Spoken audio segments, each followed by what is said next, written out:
And we're live back again. Let's go. Man, it is hot, but hey, we got some heaters we're going to be going over today.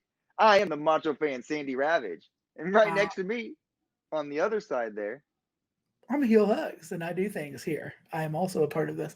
But we are going over the greatest SummerSlam moments and matches of all time. Like you said, WWF, WWE. Unfortunately, AEW does not have SummerSlam. We do often talk AEW on the podcast, but not today. not today, but we might be going talking over some AEW stars. Oh, that might be an interesting thing here. I feel like we're going to have a lot of the same moments because there's only so many, but we have not discussed this beforehand. Mm-mm. We're just going to throw it out there. But Yeah. before we jump into it, I want to make sure to, push our sponsor, which is my merch store, basically, is that's how I get money from this. ProWrestlingTees.com/HeelHugz, Teespring.com/stores/HeelHugz. It's where you can get stuff like this hot Heel Club t-shirt, and other things of that nature. Perfect. And make sure you are following TTWF, TikTok Wrestling Federation on TikTok. That's where we host all our promo battles, where we have a lot of fun and entertaining matches. We are filling up our SummerSlam matches, and then we're almost finished with that. So stay tuned for the conclusion for that one, guys. Yeah, that's going to be the hottest part of SummerSlam is our TTWF matches that are going on because it's been lighting up for a while, and these final go-home promos have been super good. So let's jump into it. SummerSlam. I want to talk about some of my favorite moments of all time, and then I also personally want to declare one SummerSlam the greatest SummerSlam of all time. Okay, I can definitely put that out there. I was going to say, are you prepared to also do this? I am prepared, but I'm going to throw one back at you because you know how Okay. we have a Mr. WrestleMania, Mr. Shawn Michaels. I want to class a Mr. SummerSlam today too. So I'll give you the greatest SummerSlam. You give me Mr. SummerSlam, and we'll be rocking and rolling.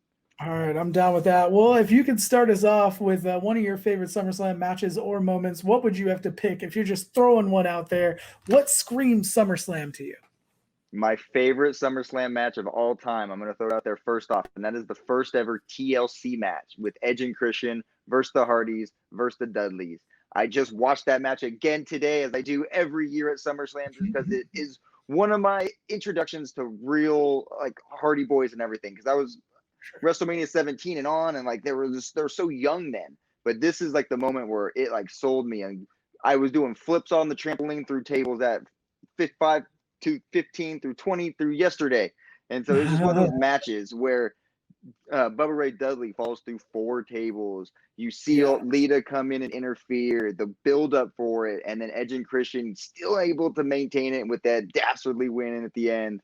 And so like it was just one of those matches that all around, all the great teams were able to pull off all their great moves, and it's just a high flying spectacle match the entire way through. Stole the show. Sure. Hands down. And the TLC matches, I mean, all of them are classics. People talk about it all the time. It is actually such a classic that I knew it had to be on your list, and I did not put it on my list just because I knew that you would have it. I feel like this might be a little bit of a theme because I'm an old school wrestling head. And I feel like I'm probably going to have some of the older moments and matches from like 90s wrestling. Now, this actually was all stuff, a lot of these were from before I was even a fan. But when I was a kid, I loved watching wrestling. So I would just go watch the old pay-per-views from what I would get. But there's a couple I'm torn to jump at first, but there's one that I've mentioned a few times on the podcast already.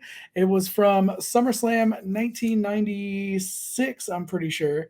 But it was The Undertaker versus Mankind in the Boiler Room Brawl.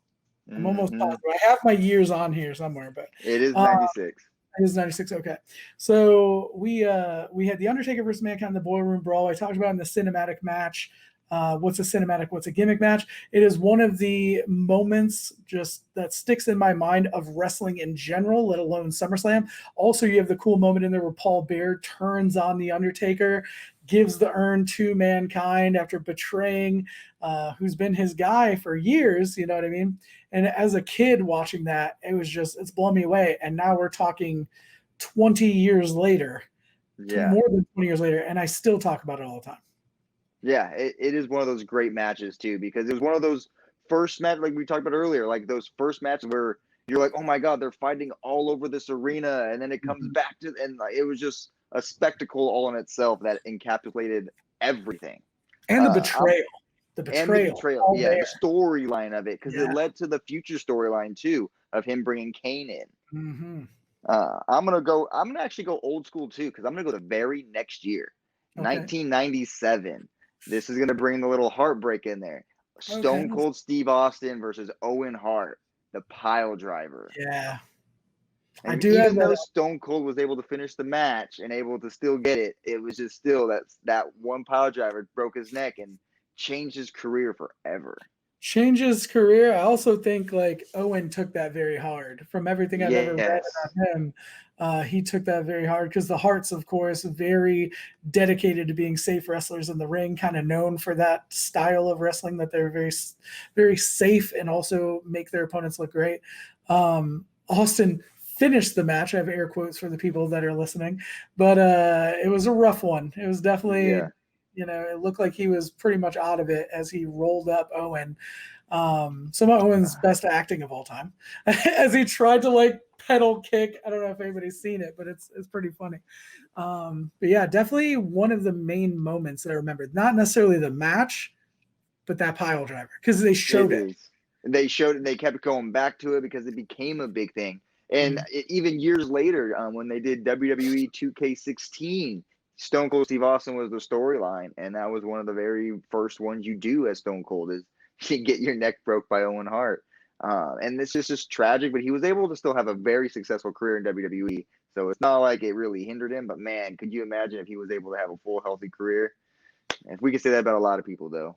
Exactly. Neck injuries seem to be the big one. Neck injuries and Yeah. concussions seem to be the ones that Well, when take you're out a lot taking of these the bumps and all this stuff, right? Yeah, I can easily understand it.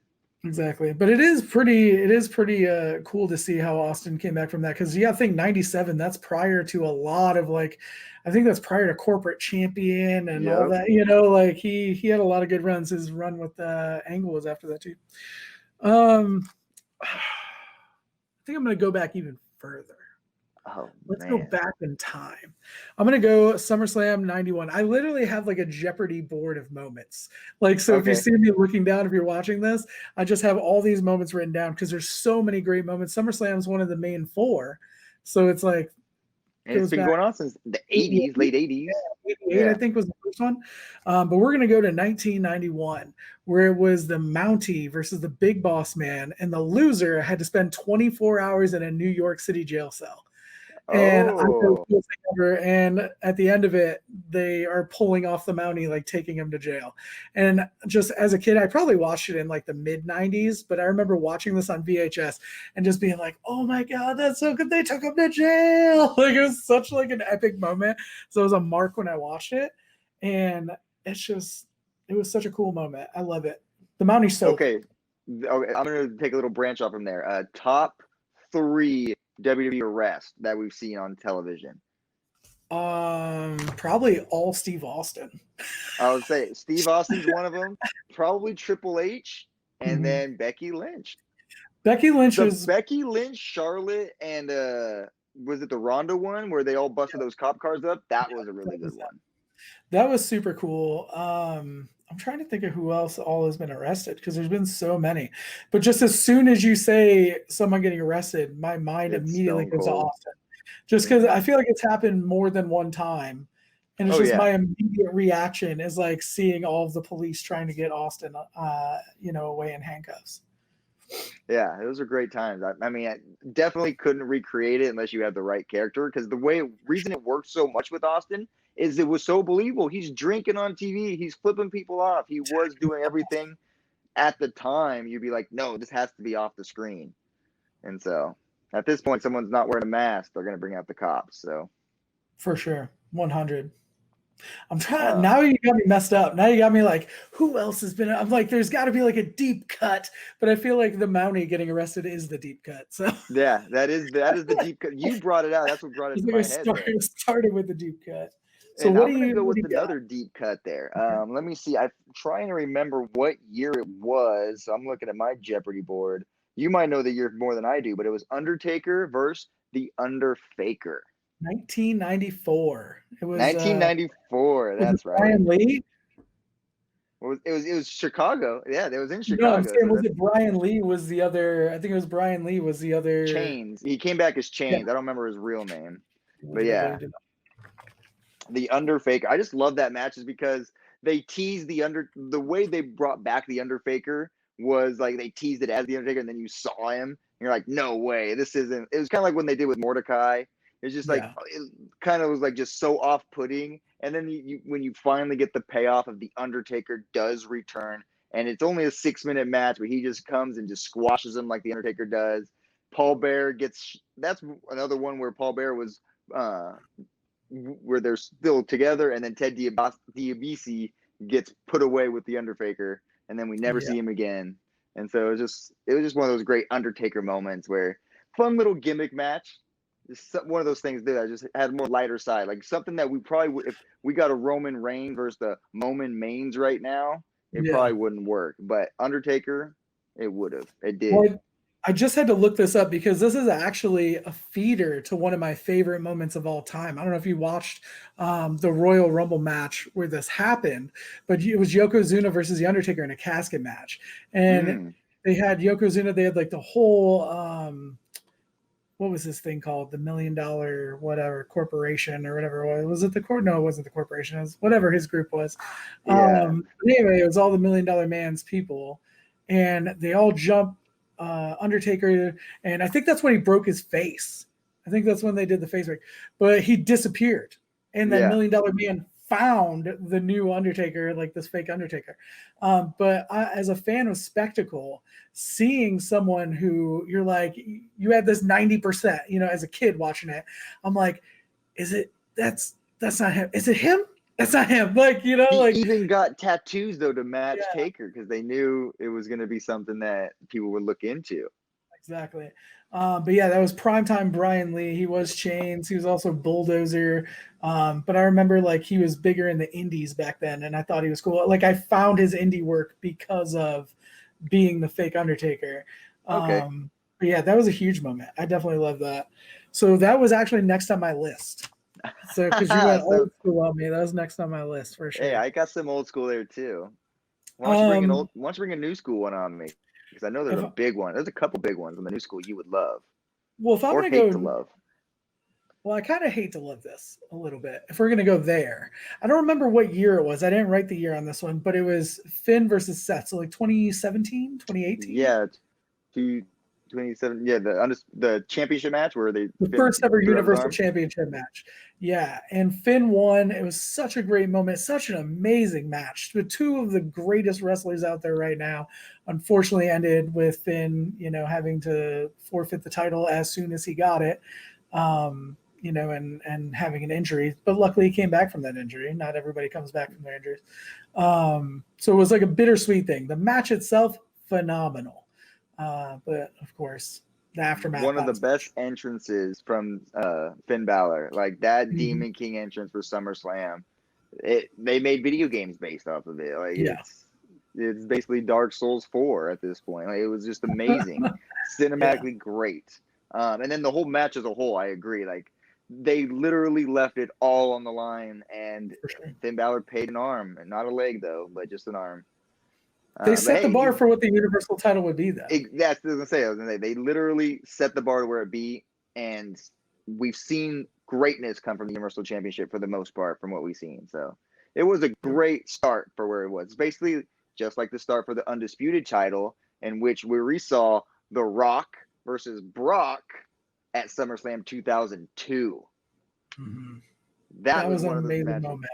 Yeah, just like because Brock's finally like his major. I don't remember his real debut. I think he had a TV debut before that, but one of his main debuts on a pay per view. Brock Lesnar versus the Great One, the People's Champion. I believe it was only like a 9 or 10 minute match, but it was just something that just blew the doors off. And It worked. it worked, and is two of the greatest of all times. And people hate Brock Lesnar, but especially Brock at that age, he had all the power and the charisma. Even though he didn't need to speak it, he looked intimidating enough to not have to speak it. For sure. And I mean, it kind of set the tone for what Brock Lesnar would become. Because let's be completely honest, you can put Brock Lesnar in there with anybody, but if Brock Lesnar puts on a great performance with The Rock, it's like instant main event.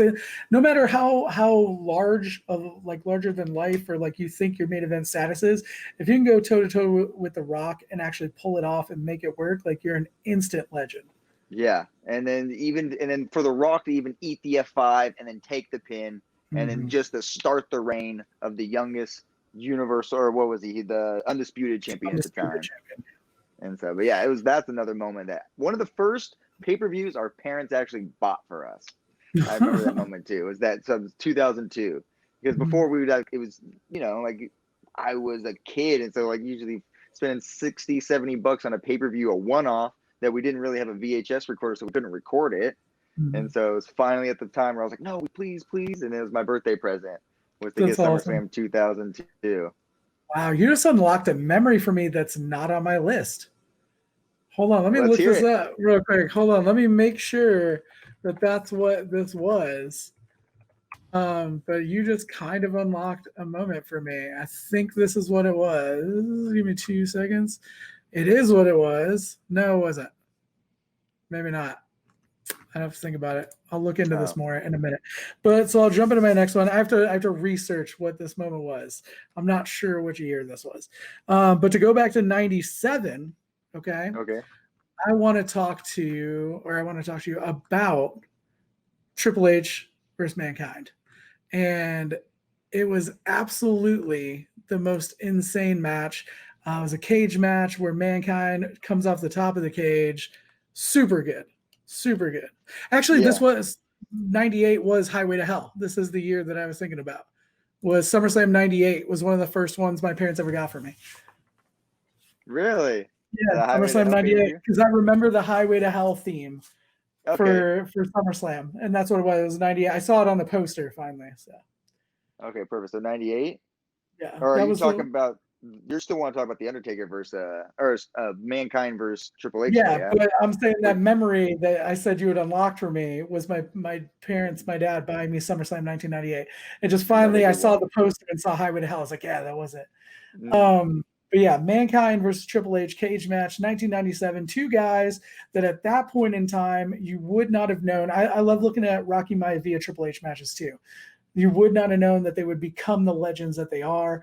Mick Foley, of course, a little bit more established at that point because he had done, he'd had a long fresh career. From ECW. Exactly. And, he had worked in WCW. I mean, so did Terror Rising or whatever, but more of an established career already than Triple H. But like that cage match, I remember throughout my whole childhood, that was one of my favorite matches of all time.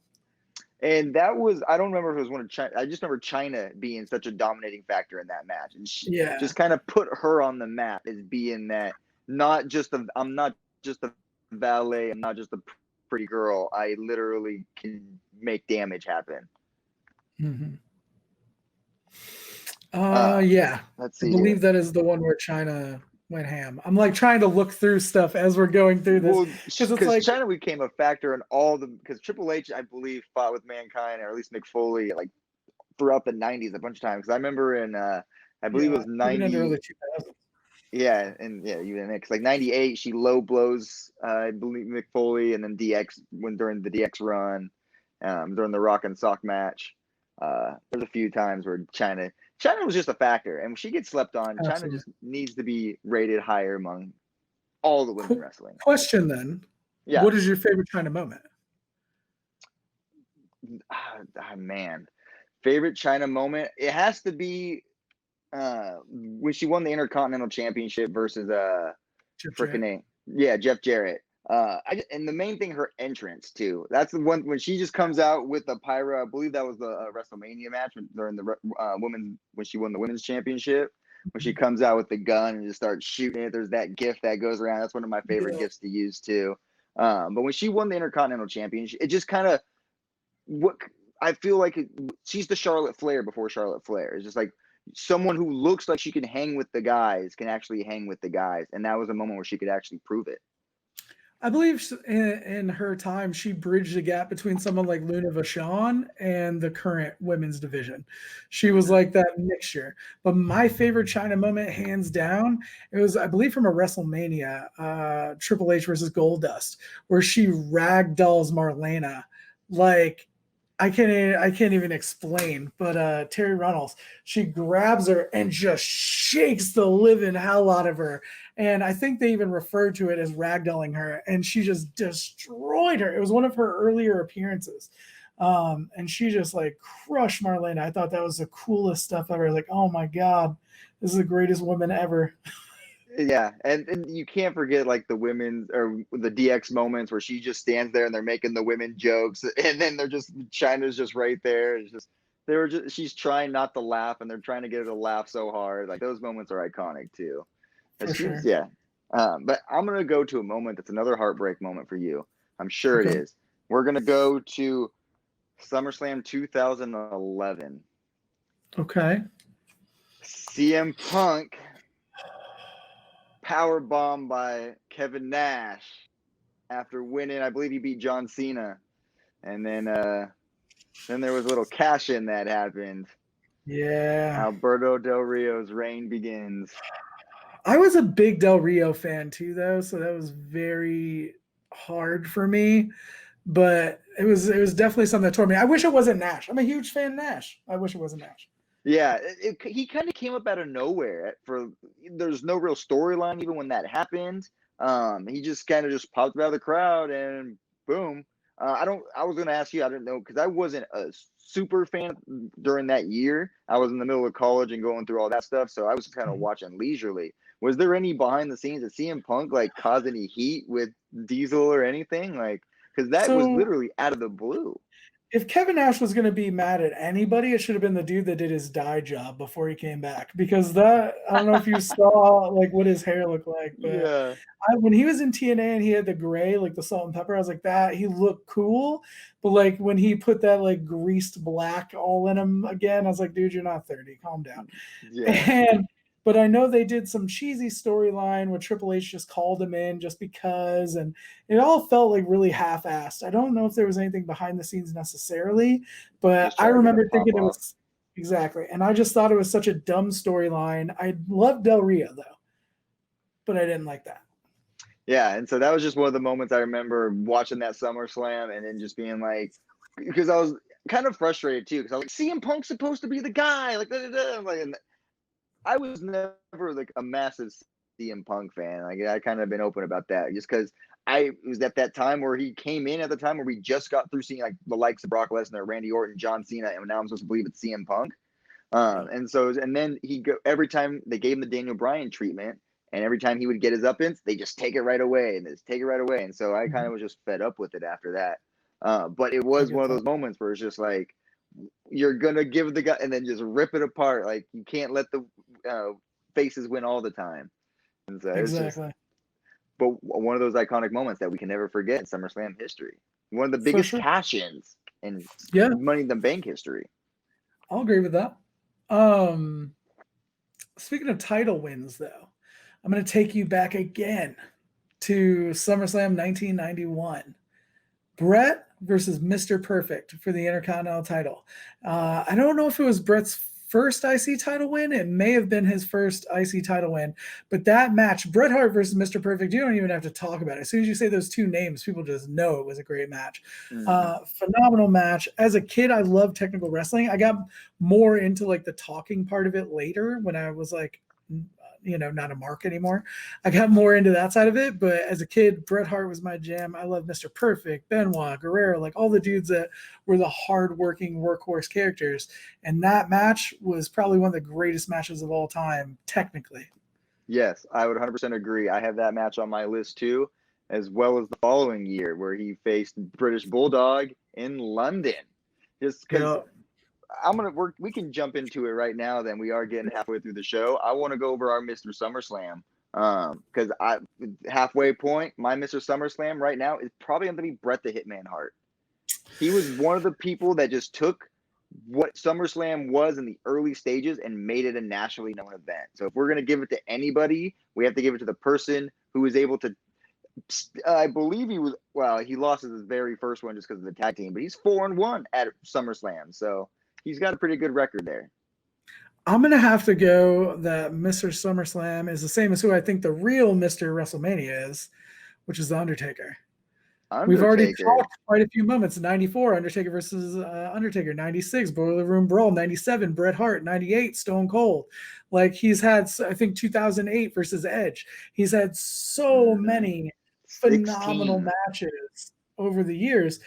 I mean, it's kind of hard to say because every pay-per-view is an Undertaker pay-per-view. He's like the greatest of all time when it comes to putting on pay-per-views, spectacular matches. 100% agree. I cannot argue that.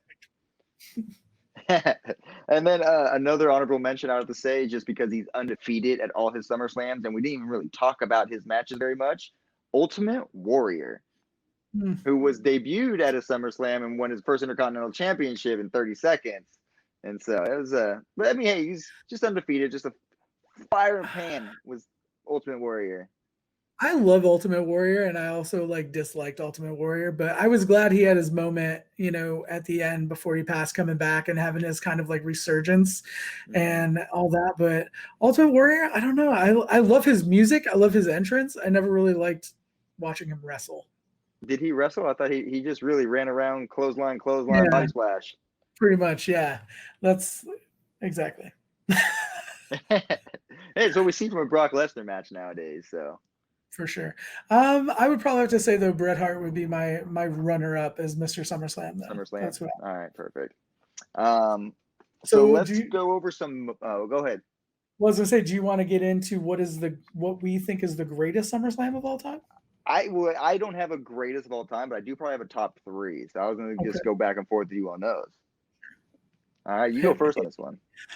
I think we'd be remiss if we don't talk about 1997, because with 1997, there was when we had the Triple H Mankind Cage match. We had the Bret Hart Undertaker match. We had Owen Austin. I think that's all the big ones. But as far as I go, and Goldust Pillman was another one that was on that card, which was really good because their storyline, I think, was that the GTV storyline? I don't know if you watched back then, but I think that was the GTV storyline, was Goldust versus Pillman. Yeah. But I think that's one of the greatest of all time. 97, I had that one on my list, so that was gonna be my third one too. But let me see if I can pull another one out here, because there's so many. You were saying there's not a lot of, but I feel like there's just so many out there.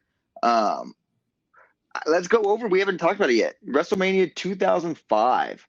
That had a lot of great moments, and it was capped off with Hulk Hogan versus Shawn Michaels, and probably one of the funniest oversell matches of all time. But it wasn't meant to be. That's why it was so cringy. It wasn't supposed to be a funny oversell match.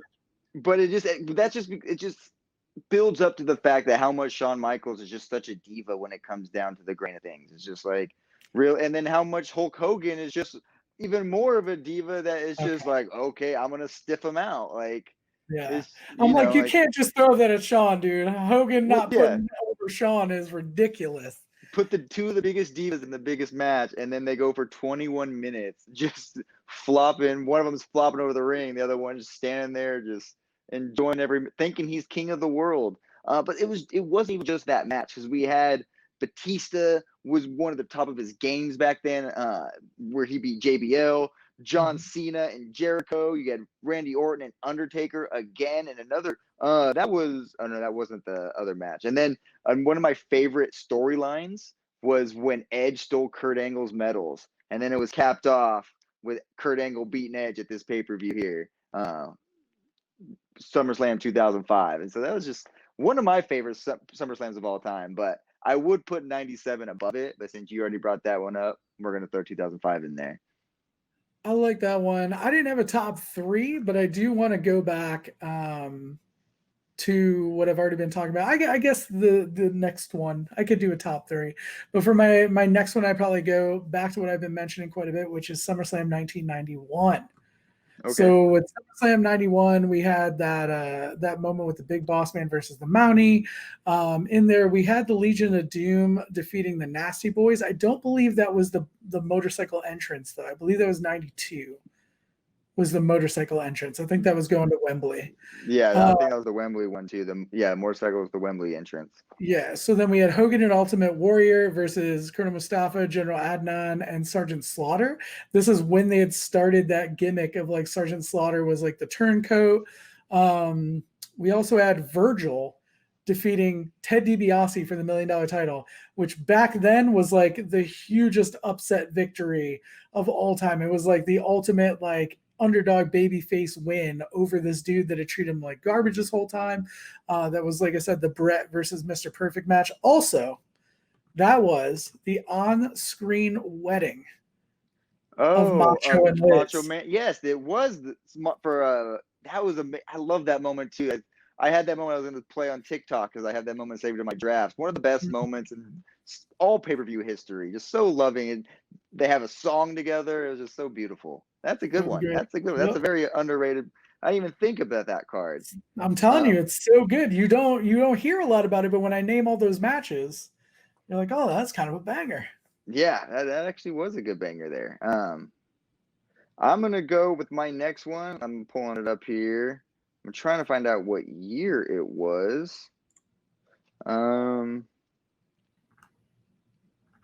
know what? Let's do it. Let's do last year's. I was actually a big fan of last year's 2019 SummerSlam, mainly because it was just it had Seth Rollins just with the defeat of Brock Lesnar again. I don't believe, is that the one where he had to give him the low blow? I don't care. People give him trash for giving the low blow or kicked him in the groin. It's Brock Lesnar. That's kind of the only way Brock Lesnar is going to allow you to let him go under. And so, but he was just able to stomp him out like 3 or 4 times. It was just a complete chaotic. I think it's the longest Brock Lesnar match we've seen in the last 5 years too. But not only that, we saw Finn Balor go against the Fiend for the first time. And then we saw like the character build, and that was really what really sold it for me. Seeing the Fiend's first entrance coming down with the fireflies out, it was just an epic appeal, just like how Finn Balor's was for when he won the Universal title for the first time. Kind of a nice little passing there. And then that was when Kofi Kingston defeated Randy Orton. It was kind of a shady win with the double count out, but kind of just maintained Summer Kofi, baby. Oh, you're muted. For sure, dude. Yeah, sorry about that. For sure, dude. It had a lot of great moments, and it fed in. See, the thing is, like, I've always looked at SummerSlam as like the WrestleMania, like the second WrestleMania. Yeah. And that really had that WrestleMania feel to it. I think that's one of the pay-per-views that has definitely lived up to at least where I put it in my mind. Mm-hmm. Just random question. Mm-hmm. Where do you rank the top 4? Like the big 4 pay-per-views? Well, obviously WrestleMania is number 1. For the usual, like almost every year, WrestleMania is always number 1 for me. And then it would be SummerSlam, Royal Rumble, SummerSlam, and Survivor Series. Royal Rumble's always 2. I love just the concept of a grand Royal Rumble. Some years it's Royal Rumble, then WrestleMania for me. Oh, I would agree. Like, some years. It's just because like I like the whole idea of the mystery of it, the like surprise element of like when they come into the ring, if people are going to come back. Yes. But then it goes SummerSlam and Survivor Series. Survivor Series used to be my favorite when they did all Survivor Series matches, where it's just random people tagged up together. Thought that was super cool. So for my number 1 SummerSlam of all time, SummerSlam 1992, it has to be the Wembley one. In my opinion, it has to be.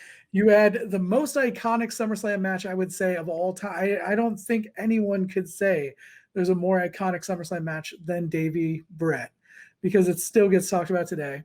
You had The Undertaker versus Kamala, which is actually a really good match, probably super underrated. But you had Ultimate Warrior versus Savage for the world title, and he loses in a count out, or he wins in a count out. Like, yeah, gets screwed over.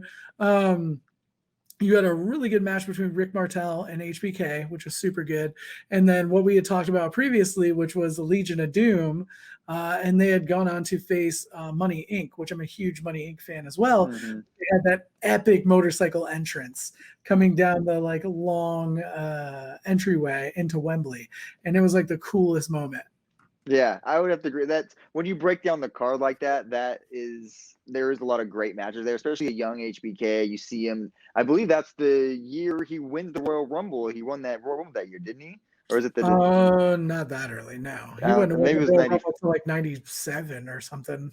It was I way think it was. later. I thought it was 94, 95 maybe at that Oh point. yeah, But because he anyway, won the belt. Yeah, he won the belt around that, but it was a 92 for yeah, sure. okay, but still early in his career, seeing all that, and then you're right, like that match, that main event match with Brett and Davey was just one of the all-time best of all time. So I cannot agree or cannot disagree with that. However, I am going to disagree it is the best of all time because the best SummerSlam of all time, we kind of mentioned it earlier, is SummerSlam 2000. We've already talked about how it was the first TLC match which stole the show, but we saw Shane McMahon and Shane Blackman go to the top of the Titantron and Shane get beat down and drop 30 to 40 feet through some tables down there. Yeah. Kane and Undertaker and that no disqualification match that was just like ended with them just brutally beating each other, so it was a no contest. And then it was The Rock versus Triple H versus Kurt Angle in Triple Threat, where Kurt Angle was still, I believe it was his first main pay-per-view was around right then. Would have been around then, yeah, for sure. And so that was just a stacked card with people who would just continue to reign for dozens of years. I want to agree with you, but like it's because I'm old. I'm old. I know you are old. Well, like I wasn't even a fan in '92. Like I wasn't watching in '92, but it's just, man, like it's just so iconic. It's just ridiculous. But I think I might have to say 2000 was better. Yeah, let's go. I might have to agree with you. Also, good. I'm embarrassed to admit that just now, I remembered in '92 was Ric Flair. Ric Flair won the WWF Championship then because it was for the vacant title. Was who won the Royal Rumble was the WWF champion. Oh, so that really? Oh, wow. Okay. Shawn Michaels won in '95. 95. Okay, Yep. That makes sense. I knew because I remember it was early on, but like I said, I didn't become a real wrestling fan until '97. So anything before that, I have to pre-watch. Austin? It was Austin. Okay, yeah. Because that was the year Austin won it, and then like went on to win and just reign. Because '96 is when he won King of the Ring, and then the Rumble, and then from then on. I'm looking through to see what else that I kind of want to just get through here real fast. Just do some quick honorable mentions, if that's cool, for the stuff that hasn't made our list, because I've kind of been saving this. It's not the birth of Suplex City, but it kind of is. Okay. One of my favorite John Cena matches, not because he looked particularly good. He actually didn't look very good in this match. Kind of get his ass handed to him like hard by Brock Lesnar. Super good. Yeah. Brock started the suplex domination in that match. And the whole idea of like Suplex City came from that match, which then at WrestleMania 31, when he faced Roman, is where the catchphrase Suplex City bitch came from. Okay. But like this was the precursor. This was the beginning piece of it. And I just love the fact that Cena just ate it. Like he really put Lesnar over and showed to me that he was a team player. And he also got so much sympathy for me because it looked like he was catching elbows that looked like were real elbows. Yeah. And Brock has that way sometimes of just looking too heavy. For sure. Do you have any other moments you want to talk about? Because I have a few more matches and moments. I have a behind the scenes moment that kind of went under the radar. Yeah. It was at last year's, I believe last year, 2018 SummerSlam. Goldberg versus Dolph Ziggler. Was that last year? Or was that that was 2018? So back in 2018, Goldberg versus Dolph Ziggler. Right before Goldberg goes out to face Dolph Ziggler, he bumps into Matt Riddle, who has been calling him out, bro. And so that SummerSlam moment, it didn't come out at SummerSlam. It came out in the WWE Chronicles months later. But just seeing the fact that Matt Riddle saw the Goldberg versus Undertaker match in Saudi Arabia, where it was just like a botch fest. Goldberg was concussed. It literally looked like crap. And Riddle was live tweeting saying how bad it looked. And Goldberg just says to him, like, yeah, we could have been cool, but we ain't cool. That was long gone. Matt Riddle's like, sorry, bro. I just cannot wait for that, just the connect. And then Matt Riddle versus Goldberg is a match that we are definitely going to see. I can guarantee it. Goldberg has 2 more matches on his WWE contract. Matt Riddle's on SmackDown. We might see it this weekend on SummerSlam 2020. I'm calling it now. Is that your call out match? Oh, all right. I'm gonna do a call out match. Edge is gonna come back and he's gonna face Christian. In there, we did TLC first ever at SummerSlam match, so now we face each other in a concerto match. Jeez, that's almost better. That's almost better. I don't know which one I want to see first. I want to go over a couple real quick, like just lightning bolt things here. So the iconic ladder match between HBK and Razor Ramon from WrestleMania 10. I had that on my list. Also had a SummerSlam ladder match that is just as good in my opinion. It doesn't get as much heat or like as much renown, I guess, as the WrestleMania version, but it is every bit just as good. And I think it's one of the greatest ladder matches that holds up today. I think Shawn Michaels, like, who would be Mr. Ladder Match? Jeff Hardy or Shawn Michaels. It has to be one of those two. SummerSlam 2020, Jeff Hardy versus Shawn Michaels, ladder match. Ladder match, let's go. There you go. That would be legit right there. King of the ladder match. I don't know if we can top that. I don't think we can. However, it would be funny because Jeff Hardy is 0-5 at SummerSlam matches. Yes. I saw you posted a video today. Isn't like Edge like 11 and something at 11-2? That's crazy. So he's technically Mr. SummerSlam. Yeah, he's technically the real SummerSlam. One of my favorite matches from a SummerSlam, just jumping into it real quick because I talked about Cena Styles from 2016. Okay, AJ yes. Styles, Cena, great match. Nothing really to talk about too much about it other than it was one of my favorite SummerSlam matches of all time. And then a great SummerSlam moment was Triple H screwing Daniel Bryan. You wanted to talk about CM Punk, Triple H screwing Daniel Bryan out of the title. Yes, and is that the RKO cash in? Yeah. Mm-hmm. Yeah. That I had that was my last one on my list here. I'm kind of looking through because you oh no, that was when I was trying to think. Oh, maybe that was the later one when Roman Reigns or not Roman Reigns when Brock Lesnar went up against Daniel Bryan. Yeah. But that was a different one. What are your thoughts? Is there any matches that you're excited going into the 2020 SummerSlam? There's really only one. Okay. And it is Sonya Deville versus Mandy Rose and the hair versus hair match. Mainly because it's one of those gimmick matches we don't see very often. I thought we were going to see it with Andrade and Rey at SummerSlam either last year or the year before with the hair versus mask match. And it's just one of those fun matches, especially with female superstars. Like, who's going to shave their head? I believe it's going to be Sonya Deville, but Mandy Rose did just get a trim. So it's one of those matches that someone's really going to lose something. So I can't wait to see what happens. The last great time it was used was Vince McMahon. And then right before that, Kurt Angle. I was there when Vince McMahon got his head shaved. WrestleMania 23, by the way. Really? I witnessed Donald Trump? The Battle of the Billionaires. Yep. I was like hella close too. It was super cool. Nice. I like that. The reason I like that match, like, and we had talked about this, that I haven't been watching a lot of SmackDown lately. I've been catching Raw and just for some reason not been catching SmackDown. But I did see someone posted on TikTok a video of Bayley making fun of Mandy and saying like, "Hey, you stole my haircut. I'm going to steal your man." And it's her and Otis in the gym. And she's like rubbing on his muscles and he's like, that "Hey." was funny. I love that. What I am most excited for, I am a tag team wrestling enthusiast. Out of anything else, I've always loved tag teams. That's why I'm such a Bret Hart fan. I'm a Hart Foundation fan. And I love the Street Profits nowadays. And I love, even though I don't like them as a team as much, I like Andrade and Angel Garza. I'm really excited for that match. I'm hoping that Andrade and Angel break up, but I wouldn't mind them getting a tag title run before they do.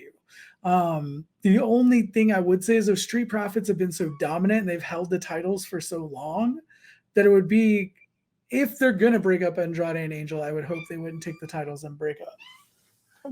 Well, the fact that Kenny Omega and Adam Page are about to break up with their titles, I believe WWE is going to do that too. So I believe the titles are going to change hands this weekend. And we got a kitty sighting. We got heel Sadie.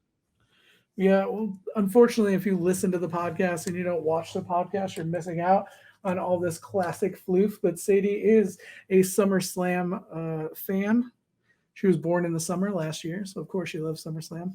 Sadie actually named after Daniel Bryan's child because her name is Sadie Bird. So like Birdie. Oh, oh no, that's a different song. Never mind.